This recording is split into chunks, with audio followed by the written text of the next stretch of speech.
Hi, it's Jason Bonello. We're here today in Tinamba to talk to Dan from Irrigear Tinamba about his experience with Esybox Max. So firstly, Dan, how long have you been in the industry?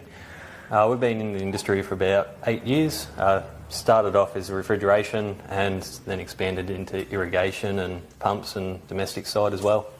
And what's your been experience with the Esybox Max over the last year since the launch? We've pretty much started with the launch and we got a couple in almost straight away with the twin set up front, using them in dairies across the board. And since then I think we've done about 30 of them and they've been perfect ever since. And what's been the major application you've been using the Esybox Max?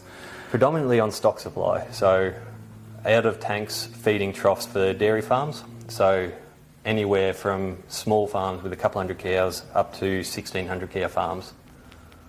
Great, thanks for your time today, Dan. No worries.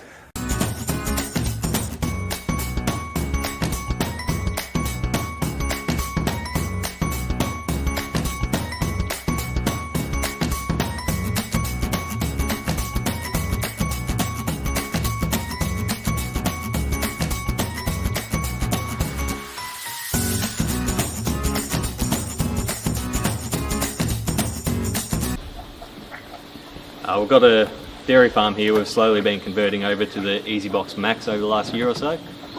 We used to run, I think it was 6 longer OJ800 straight out of a bore to supply everything. Since then we've moved over to the Maxes to do our stock water supply, wash down water, calf shed supply and domestic duties, ranging everywhere from down to sort of 10 litres a minute right up to the 300 or 400 litres with the wash down.